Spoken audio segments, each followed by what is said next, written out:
Some of the kindest people you know are also the most exhausted, not because they give too much, but because they never learned when kindness stopped being a choice. This idea feels uncomfortable to hear, because kindness is one of the few traits we are taught not to question. We are told it is always good, always healthy, always something to encourage more of. So when someone suggests that kindness might have a darker side, the reaction is often confusion or resistance. Because how could something that feels so moral, so human, be harmful? But psychology has a habit of challenging our most comforting assumptions, and kindness is one of them. If you look closely, you'll notice something interesting. The people who are described as too kind are rarely described as calm, fulfilled, or deeply rested. More often, they are described as tired, emotionally stretched, quietly overwhelmed. This raises an important question. If kindness is supposed to nourish both the giver and the receiver, why do so many kind people feel drained rather than fulfilled? The answer isn't that they are weak, and it isn't that kindness itself is a mistake. The answer is that not all kindness comes from the same psychological place.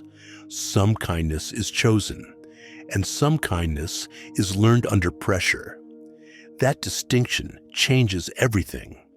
To understand the dark side of kindness, we have to stop thinking of it as a personality trait and start seeing it as a behavior shaped by experience, conditioning, and fear.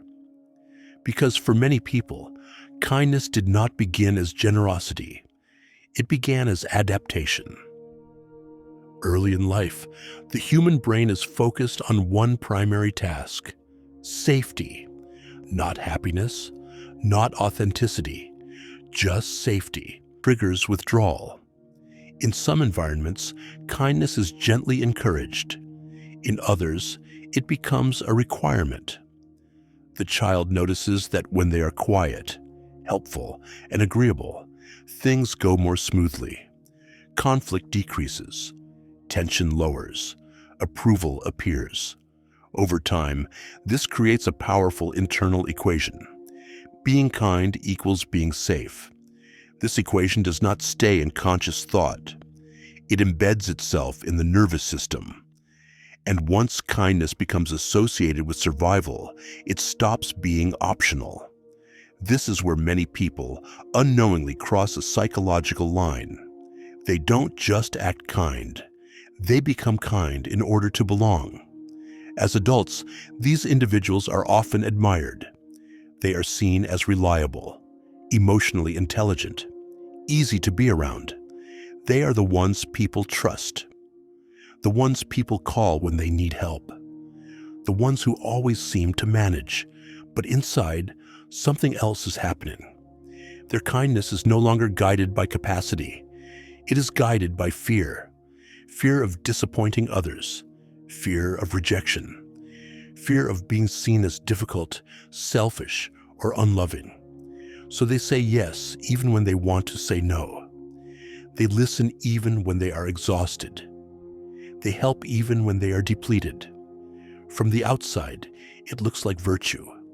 From the inside, it feels like pressure. This is the first layer of the dark side of kindness. Kindness that is not freely chosen becomes a form of self-suppression. And suppression always comes at a cost. The human mind is not designed to endlessly override its own needs. Every time it does, it creates internal tension. At first, that tension is subtle, a sense of heaviness, a background fatigue that does not go away with rest. Then, it becomes emotional. Irritation without a clear cause, a feeling of being unappreciated, even when people express gratitude. And eventually, it becomes psychological conflict, because part of you wants to keep being kind, and another part of you wants to stop disappearing.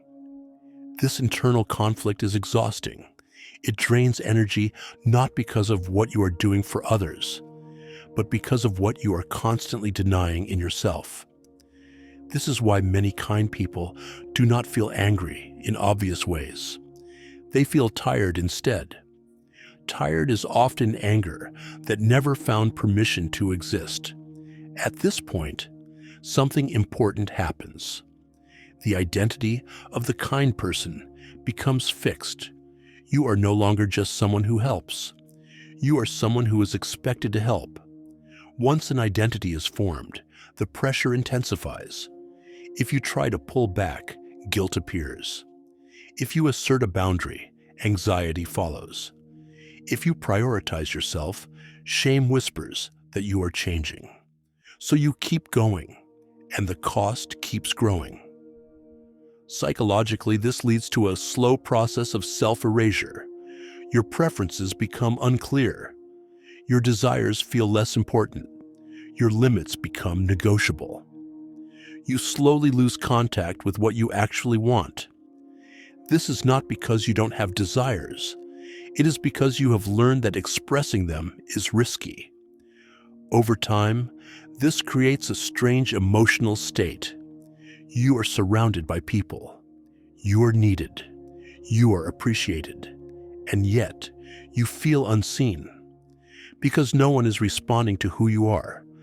They are responding to what you provide. This is one of the most painful experiences a person can have.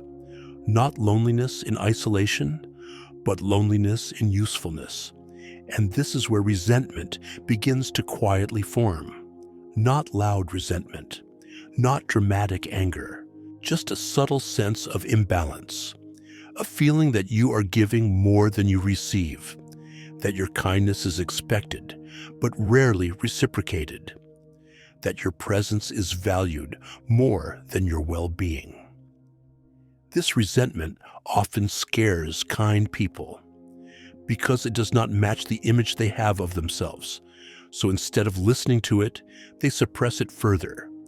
But suppressed emotions do not disappear. They reorganize.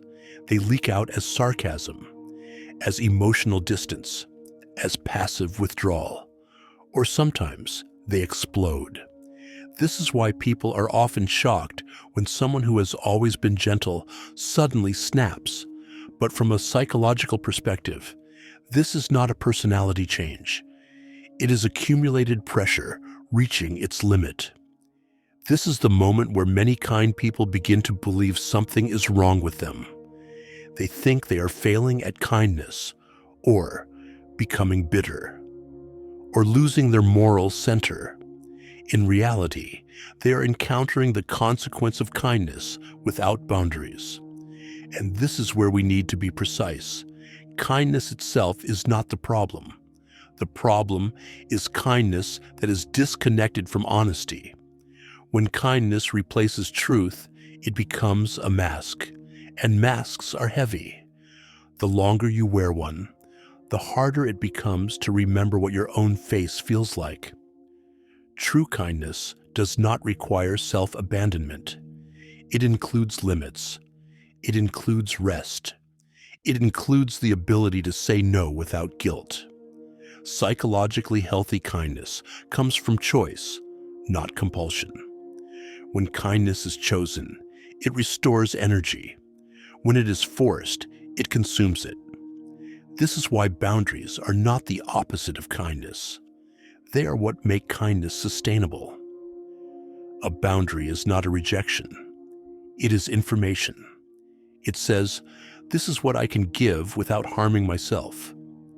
And just as importantly, this is where I stop.